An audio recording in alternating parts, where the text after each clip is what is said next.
Hey everyone, really excited to be here, live in events post-COVID. I predicted this was going to be a hot South by Southwest, and I didn't mean literally hot, but we got both. And we're excited to kick it off today. I think this topic, when Brand Innovators came to me, I thought was really interesting because I'm seeing more and more within experiential integration of influencers, as well as other ways of amplifying via measure that helps with measurement, such as influencers. So we're going to dive right in. As he said, this is Eric. Hello. He's a lot of fun, so I'm excited We're to going to talk do about this. sex and drugs. So everyone, sex and drugs, everybody. Get everyone's attention. So I think we're just going to start with that leads well into sex and drugs. Yes. Can you tell us about Is this being Danone? recorded? Oh, crap. Oh, my boss is going to see this. Okay. Danone. Danone is a, people may not know Danone, the name, but it's a French-based company. We're a top 10 CPG company in the world. You will know our brands, Evian Water, all your silk milks, a lot of plant-based, So Delicious, which is a vegan ice cream, vegan milk. Wonderful. We have International Delight, which is a coffee creamer, Stoke cold brews, Horizon Milk. So really a lot of different great products, and we're on a mission to help people get healthy through food as much as possible. And we've had a record year. We just had a record year this past year. We had 4 quarters of record continued growth, so pretty awesome. Nice. Yeah. Thank you. Thank you. Okay, thank you. So as it relates to influencer marketing, now everyone is doing it, right? And it's kind of the wild, wild west, especially as we integrate it into experiential and brand activation. How have you seen the industry evolve, and can you talk more about that? It reminds me just of like every other media shift, right? I think in like 2008, I remember as a copywriter, everyone was a social media expert, and every agency, no matter who you were, was doing it. I think now everyone's a metaverse expert. Any metaverse experts in the panel? Yeah, everyone's a metaverse. And I think same with influencer marketing, right? Everyone's trying to get a piece of the pie. But I think that's a good thing, and it's an exciting area.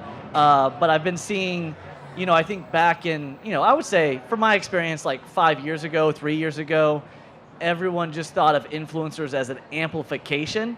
And so my background is creative agency, so I'm like a creative stuck in a corporation right now, which is cool.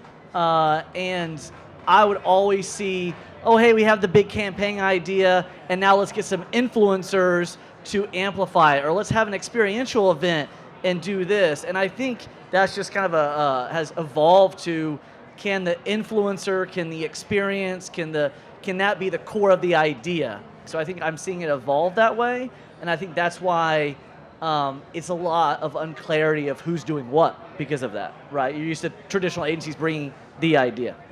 Yeah, and I think within our industry, we talk a lot about how, from an experiential point of view, there's a lot of plugins that happen, and they're afterthoughts. And that tends to happen with influencers as well, where it's like, let's just invite them, and it's not created from the beginning from a strategic point of view. And that kind of leads me into my next question, which will engage you all in this experiment. But even if you're agency or brand, I'm curious, what are you guys seeing? Where are influencers being run through? Raise your hand if it's being run through social teams. So no, raise your hand. A couple hands.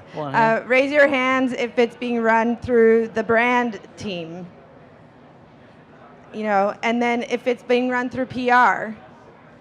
PR? Right. Yeah. So it's a mix. And I think, we see this on the client side where you have a mix of, because they're siloed, you have brand, you have social, you have experiential. So when we're developing programs, we're not necessarily developing them together.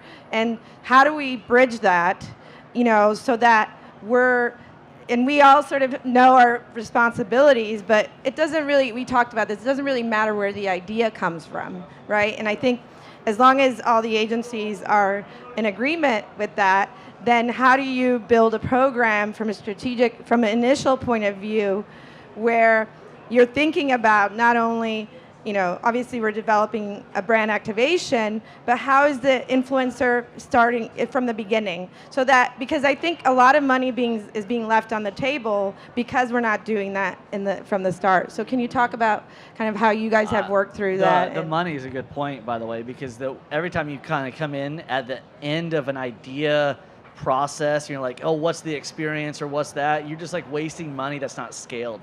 Right, you know what I'm saying? Like if that idea starts there, everything scales with it. Our team's handling a few ways for influencers and experiences. By the way, when I think of experiential now, I'm thinking like, metaverse, live stream. I believe a lot of like social media is an experience. So I broaden it a little bit versus just events. And when we do that, even in Danone, I don't think we've cracked it. Right, we have an integrated marketing team, a center of excellence. They handle all like TikTok influencers because they're more adaptive, moving real time. We have a PR agency handling more like celebrities and top tier talent because there's a lot more press activation involved.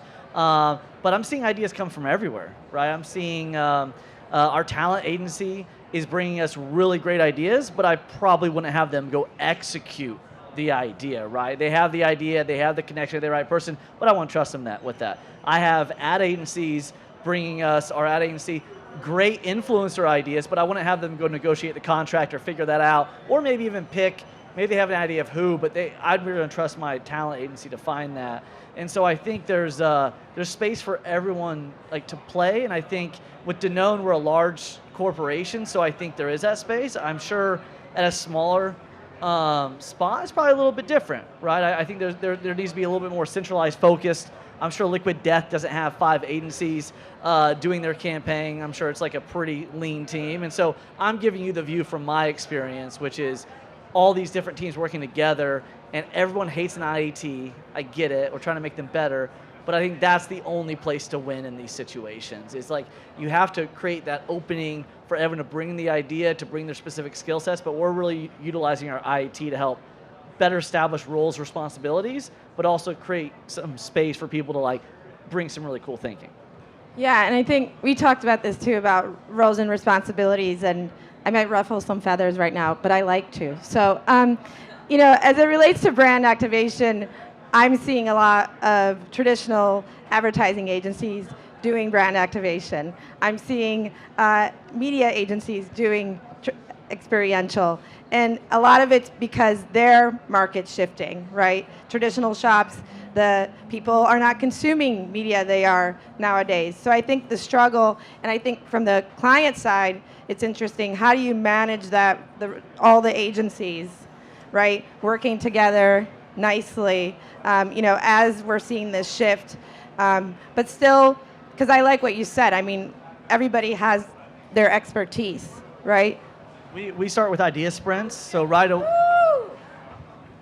was part of the plan. That was it. I didn't like that comment. No. That was the WWE guy. He's here. He said this was going to happen. He was going to when our ITs, we do like an idea sprint where it gives all the agencies a chance to, within scope and reason, right? I think there's the other thing. You don't want to like burn agency scope. You don't want to have them doing things they're not scoped to do. I'm a big believer in like making sure people are paid for what they do. But we do a very open sprint creative session where everyone's bringing ideas before we dive into more roles and responsibilities for everybody and get really clear. But we just want to open that space up. That seems to, one, bring the agencies together a little bit better, but also give everyone kind of an opportunity to have a seat at the table, and them knowing that they may bring the idea that another agency may need to fulfill or work on. But when you do these idea sprints, it's a good way to kind of create the right vibe, in my opinion.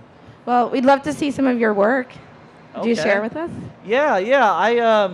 I could share our recent. We just did an influential campaign with Silk. Milk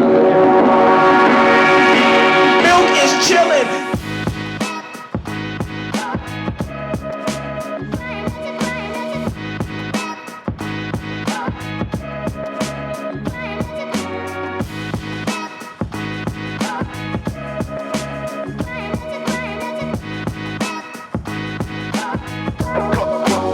This segment is sponsored by Silk and our friends at Jimmy Kimmel Live. Drinking next milk, made from plants, tastes like milk.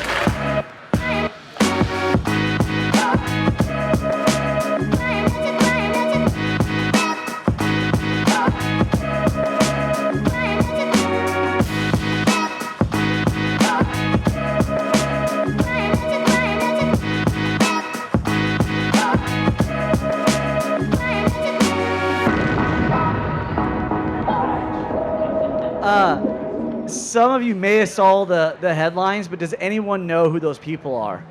Does anyone know? Yeah? Yeah, those are the children of a past famous campaign that we got. And so when we look at influencers, there's usually three things I look at. Authenticity. Like, one, is this person or these people true to my brand? Do they care about our purpose? I'll give you an example with that. Kelly Rowland. We just worked with Kelly Rowland, and she's trying to go flexitarian, and so we worked with her to do a Swap It with Silk campaign, and that became an experience on the ground, trials, sampling, online activation. But again, we found out she's trying to do that and dabble. So flexitarian being like, hey, put silk in your coffee, use silk on your cereal, etc. But that was true to her. She was struggling with that. And so she became a spokesperson of that and activated that across all our channels. So that was like more of a authentic fit for purpose. I look at cultural or context relevance. So I think the Silk Next Milk is a good example, right? That is a very well-known campaign. We chose those people specifically because of who their parents were in the old campaign. And the third thing I love that I don't get to do enough of is equity, right? Anyone know Logan Paul? Probably, I hope you do. Anyone know Prime? Anyone know they just sold $300 million of Prime? I love the idea, and that's their own company, but when I was at Anheuser-Busch, I launched Cacti with Travis Scott. He had equity in that, right? Selena Gomez has equity in Serendipity. Like, these things motivate them so much. So when I look at influencer campaigns, I look at experiences. I'm like, how can you get them so invested so your working, non-working is scaled? You don't need as much. So those are like the three things I look for, and I think this hit one of those things, which is like cultural relevance.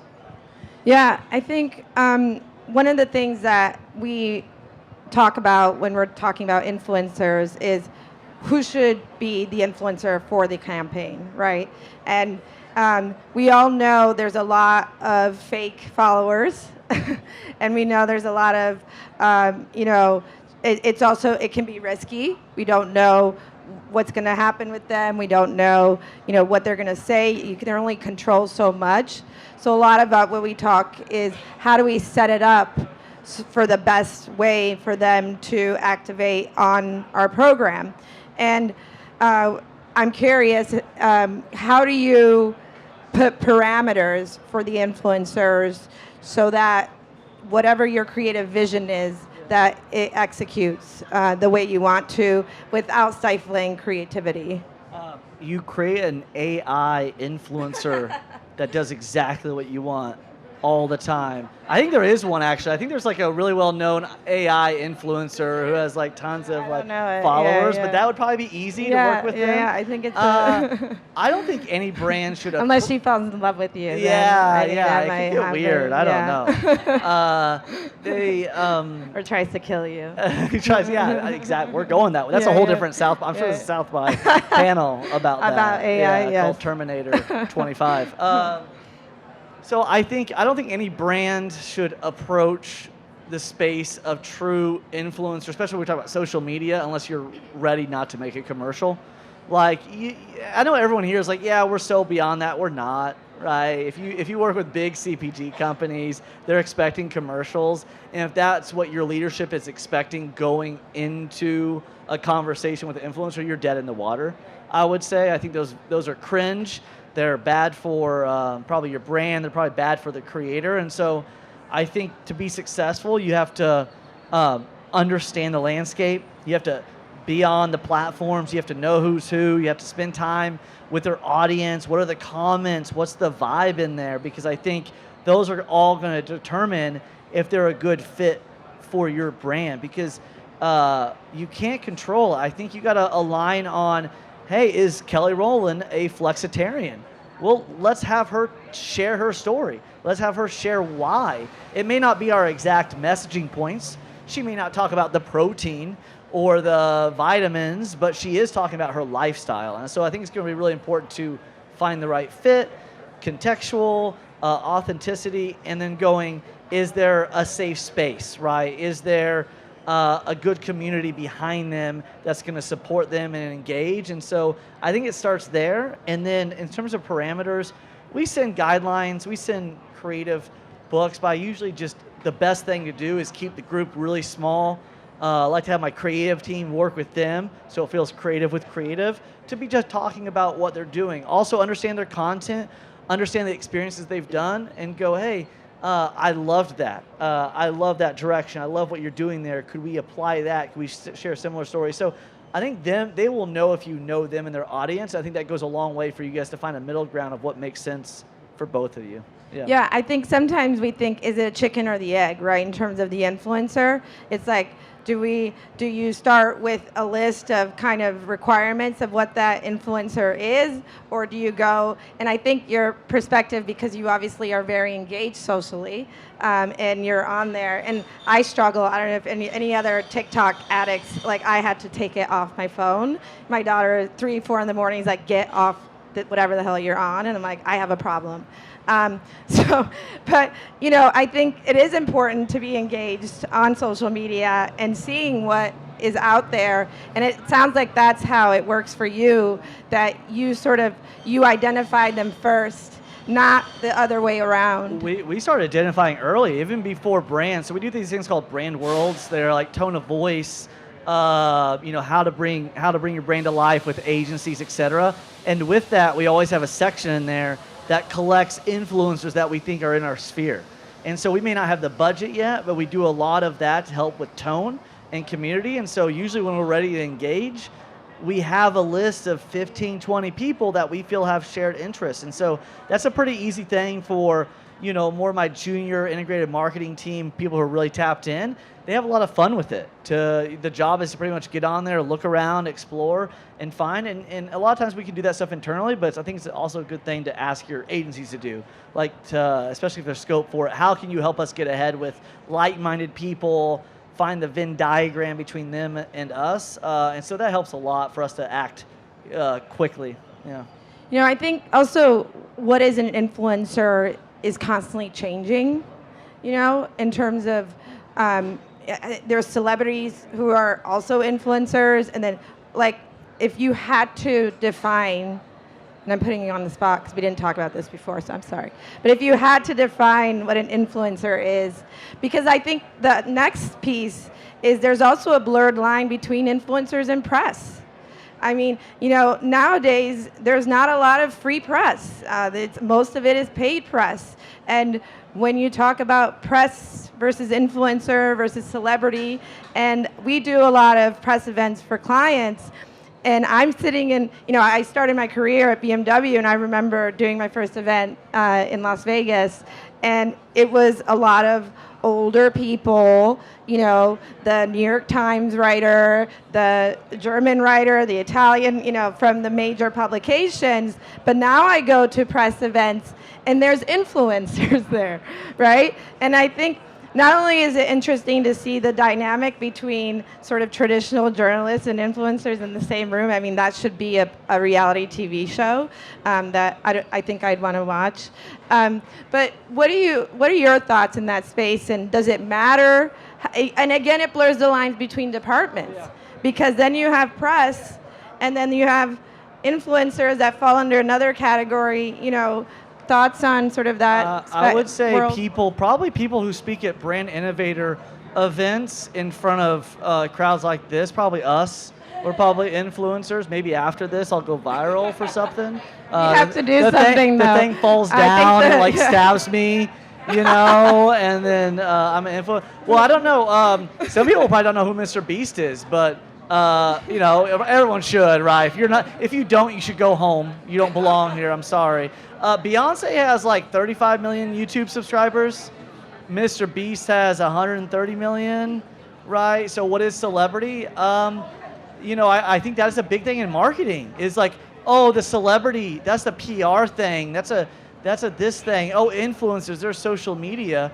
Yeah, I think Mr. Beast, I think Logan Paul, those are some of the biggest celebrities in the world right now. And so that does blur the line on who takes it, who works on it with you, what agencies do you tap, right? I think but I see it with celebrity of probably probably some sort of metric on their following, right? Probably a metric of people in my hometown of Carrollton, Missouri, and the middle of Missouri knowing who they are. There's probably a level of that I would subjectively put on it. Yeah, and I think you bring up measurement, which from a brand activation, I don't know, how many of you here work in experiential? Yeah, so I think, within the experiential space, or as Jeff and I are branding it, brand activation. Love it. The reality is that when we started when our industry was in its nascency, when I think we need margaritas, Jeff, or shots. You had said shots. Yeah, I said shots. So when this industry in its nascency, we always competed with traditional advertising, and they would bring up Nielsen, and I'm like, fuck. I mean, I dropped the F-bomb. I was like, I will not do it, but I can't help it. But we didn't have measurement, that we could compete with Nielsen. It's like we handed this many samples, we engaged with this many people, the dwell time was X, but that's what's so exciting about influencers, about Web3, about digital integration, is now we can go back and from a case study ROI perspective say, post-event, not only did we have this engagement on site, but we also have all these great numbers, digital impressions that we can also count on. I'm making so many TV spots right now, and I hate it.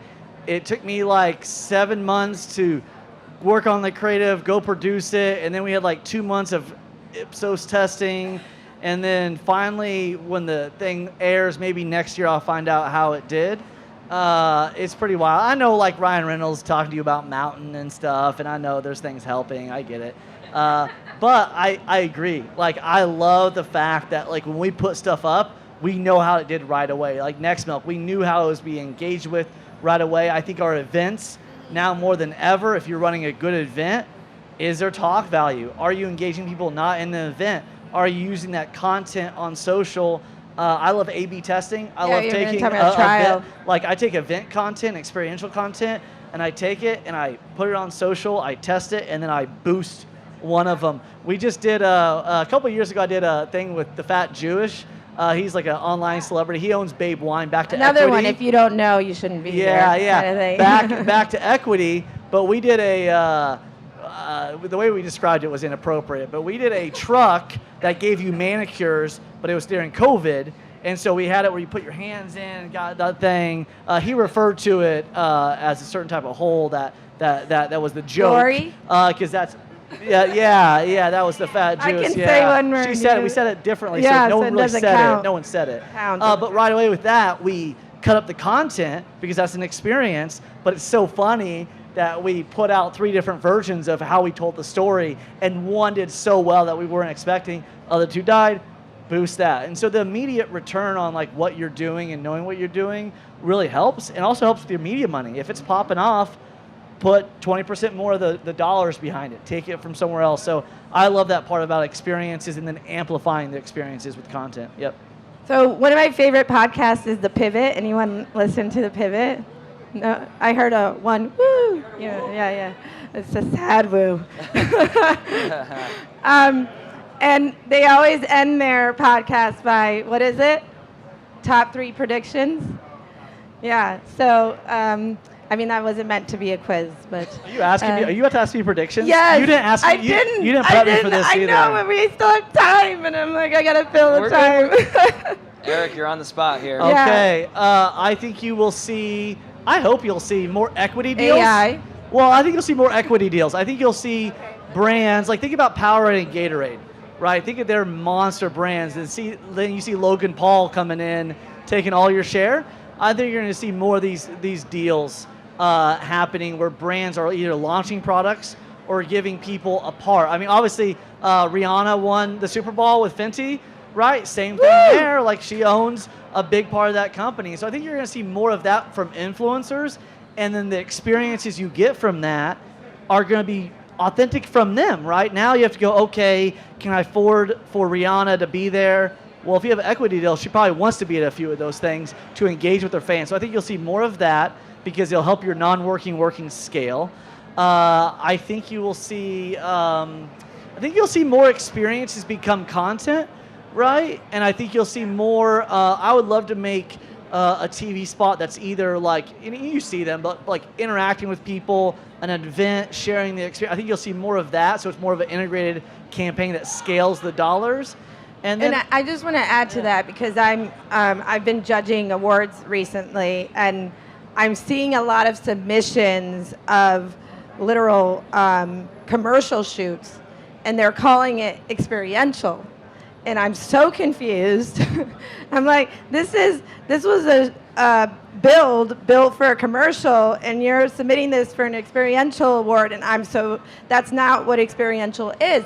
But that's again in terms of like, why aren't they working with the experiential team? Because you've already built this crazy set. Why don't you invite consumers, right? So I think that's like the piece of, how do we continue to bring them into the commercial, make them a part of it. I think Doritos, I didn't know, Jack Harlow, they did a whole thing before the Super Bowl where they had people send in TikTok clips of them dancing, and then one of them was in the spot. And so I can see the same thing with experiential. I would say the third thing is I think you'll see a lot of companies spend and lose a lot of money in the metaverse because they don't understand it, and they think you need a headset on, and you don't. Fortnite is the metaverse. I play that. Right. It's here. Yeah. So I think you'll see. And then fourth, I think you'll see Tastemade do really, really well in this space with experiences. I'm joking because Al Haas is here. He does Tastemade. They do really good experiences and social amplification. So talk to him. And those are my 4 predictions. Yeah, I think we can go into questions. Those are good predictions. Yeah. I predict one day you're going to have your hair back like that again. I will. People are not happy about it, by the way. Everyone's like, what did you do? Yeah. And so I will probably, I like to go through big phases, so I'll just let it grow fully back out. Yep. Guys, before we all run to the bar and grab a drink, yes. What are we thinking? Any questions out there? I mean, you guys talked about it. I love that you brought it all back together, right? We're here at Brand Innovators, and the majority of the conversation, we're talking about media, ads, program ads, but then connecting it to the activation, right? And now the activation, not now, this has been going on for a long time, but the content from the activation is now the advertising that's now being pushed out onto the media channels. So it's all full circle. It's all connected. Which means I bet there's not Ogilvy out here. I bet Wine Kennedy's not out here. But it means if you're a smaller influencer team, smaller media team, experiential team, there's some more pie to eat. I think there's more like ways you bring big ideas that gets you better funding because you integrate it better. Yeah, I agree. I think the danger is... Of course you do. The danger, stranger danger, is the conglomerates. Because I fear that they will do what they did to Total Market. They'll do that to experiential. And it's something that I've talked about. I talked about at another event, Agency Forum, and it's something, and I think for clients, it's important for them to realize that that's happening. I mean, that's my opinion. Shame. Because not only, and it's not the experts working on the business. Everyone says, I can do it all, right? I mean, general markets, the big conglomerates said, we can do multicultural, and it turned out they can't, and now there's multiculturals coming back as agencies. And they say they can do experiential, right? Thankfully, we're within the brand activation track, so I think those folks are probably upstairs. Yeah, you're right. Hey, last questions before we wrap up. Yeah, Anyone? questions. We're all good? Oh, here we go. I'll keep it short. And it's a cliche question, but I still want to ask you. We spend a lot of time talking about the quality of influencer, whom do you choose? What's reach in influencer world? Like I heard you say 10, 15 influencers. What's what in the influencer world? Reach. Because for a brand like you have. Like you mean what gets me excited? Like are we talking hundreds influencers at the same time, 1,000 or The scale Yeah, of the how scale. many influencers you work with at one time? At one time, yeah. Or how much I'm getting in terms of likes and traction and engagement? You Both. can define both. Okay. Yeah. I think it depends, right? I think I I love think that's chicken or the egg again, Yeah, because it's like, should it be about numbers of influencers, or do you go the other route? but I like an anchor system. You know, like Kelly Rowland, for example, she was like an anchor for us. And then we had a lot of, I don't call them satellite, but I'll call them satellite influencers that are more mid-tier, lower count, so it really helps with the budget. But then what I like about them is going to very different audiences, right? So when I go into like TikTok world, I want mom talk, dad talk, ski talk, all of that. So usually I have an anchor if I have that kind of budget, and then I have satellite ones that are very niche that helps me see where there's traction, and then you keep some of that budget and you start boosting where you start getting traction. So if you're a smaller brand and you don't have that anchor, I still like the idea of playing in those different niche TikTok areas. And guys, I'm talking about TikTok because if you know right now return on investment, it's not there for Instagram. It's just not, right? Then it's like 15 times on TikTok. So that's where I'm at. That's what I'm talking about. And then in terms of what gets me excited, I mean, it depends. If other people are making the content, it always works better than the content I make, right? And so if content we're making, you know, if I can get, 10,000 likes on a post for a big brand, I'm excited about that. But I'll tell you what, if you look up hashtag Creamer Nation for International Delight, someone just made influencer just made a post about us with our hashtag saying, I'm not going to use this hashtag. What is wrong with you guys? And so look it up. That had 1.6 million likes, 8.5 million views, and we reached out, contracted them, and re-duetted it. But again, ours is doing all right. So again, it's like the power of the people. You know what I'm saying? But I love that. To me, I count that as my advertising. I'm going to put that in my KPIs that we had why not? It's our brand, and they love it. You know what I'm saying? Yeah. And I'll just say that we've been saying it for a long time. There's different calculators for different things, right? Experiential has a completely different calculator for the ROI and the KPIs. But we'll leave it at that, guys. Let's go grab a drink. Thank you all Shots. for joining us. Big round of applause.